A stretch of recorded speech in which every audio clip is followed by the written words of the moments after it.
I will never know what you're thinking right now, ever. Even if you tell me, I still don't know because you could be lying. Only you know the way that I break. No matter how many times I tell people, it's this, it's that, it's nothing, it's something, and it's up here. In a world obsessed with loudness, she whispered, and everyone listened. Billie Eilish didn't explode into the spotlight with a bang. She seeped in like a fog, soft, slow, and impossible to ignore. From the dim corners of SoundCloud to the biggest stages on Earth, she redefined what it means to be a pop star in the 21st century, not by being perfect, but by being real. This is the story of how a teenage girl from Los Angeles changed the game with sadness, silence, and a stare that said, I'm not like you, and you love me for it. It's the way that my brain works, and it's like, Billie, what's wrong? I don't fucking know. Like, me, that's what. And it's like, who hurt you? I'm like, Part 1. Ocean Eyes and a Tsunami of Feelings.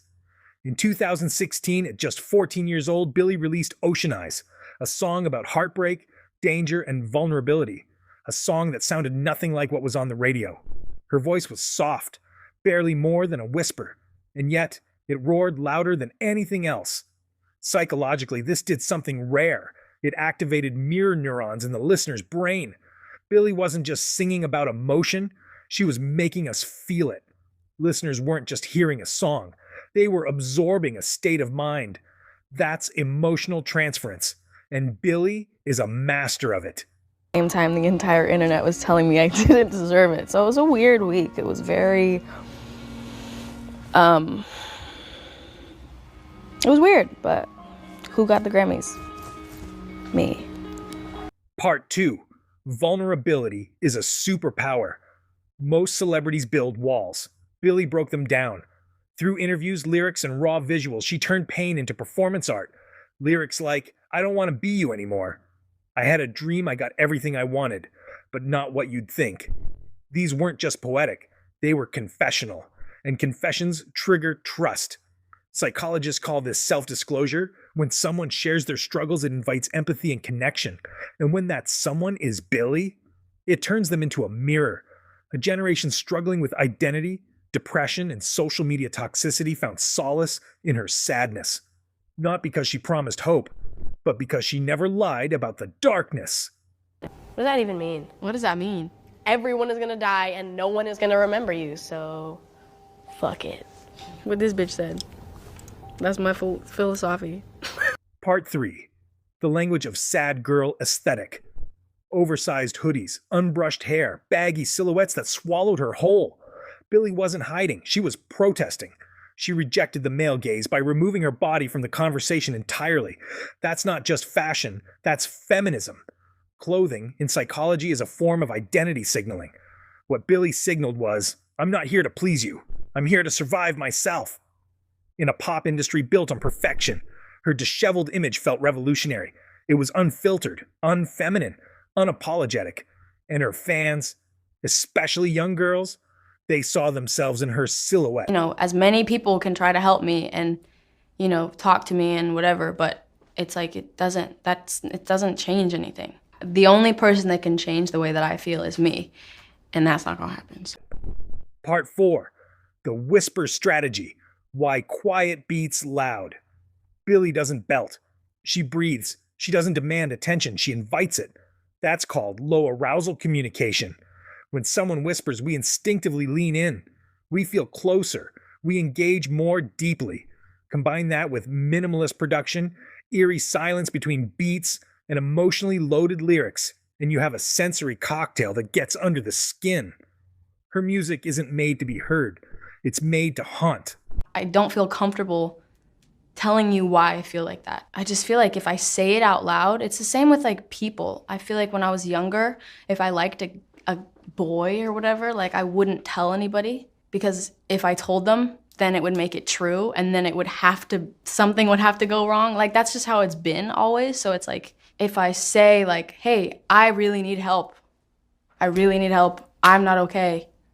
I need someone, which is what's going on in my head. It's not gonna do anything but make me more aware of it and make me want to drown in a pit of lava even more. So Part 5. a generation in echo. Gen Z is the most anxious, depressed, and medicated generation in history, and Billie became their unofficial therapist. Not by offering solutions, but by proving they weren't alone. Her songs became spaces of shared emotion, safe zones, sad parties. Psychologists call this parasocial intimacy, a one sided emotional bond with a public figure that feels deeply personal. To her fans, Billie isn't a celebrity, she's a friend. And that bond? It's stronger than any marketing strategy. It's like everyone's looked in the mirror and not wanted to be the person in the mirror. Everyone. You know, you can be like the luckiest person on the planet. You can have all you want in the world and whatever. And no matter if you're happy or sad, you can look in the mirror and not want to be that person. Part 6. The body betrayal. Then something shifted. Billie turned 18, and one day she wore a tank top, showed skin, and the internet turned on her. The same people who praised her modesty began sexualizing her or accusing her of selling out. Why? Because society still believes women have to be one thing. Billie challenged that. Again. She said, "I wear what I want." When she posed in Vogue, reclaiming her body on her own terms, she wasn't abandoning her message.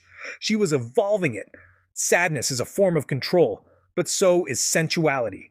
She reminded the world, you can be soft and strong, quiet and powerful, sad and still in control. Her quote, fake depressed. Bitch, you're 16, what do you know about that? Putting aside the fact that that's about me, which it is, that sentence is like unbelievable to me that you could say like, you know, a 16-year-old can't be depressed, or a 14-year-old, or an 11-year-old can't. And thing is, yeah, I've been through depression my whole life. It's something I've dealt with, like, and I know tons of other teenagers have, and you know, kids, and adults, and elders.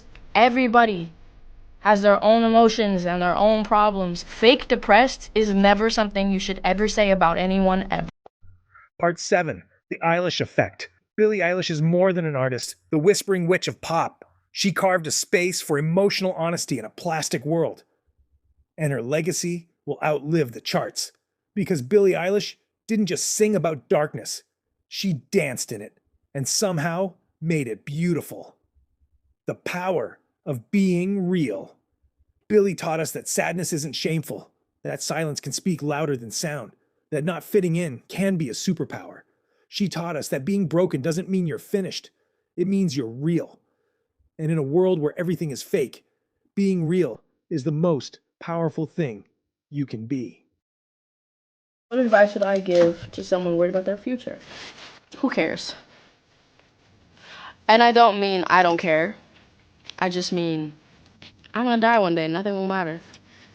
You're gonna die one day and nothing you do will matter. So just like live in what you're doing right now. Don't feel like you're running out of time. You've got all the time in the world. Literally, you have your whole life to do what you want. You don't have to worry about it.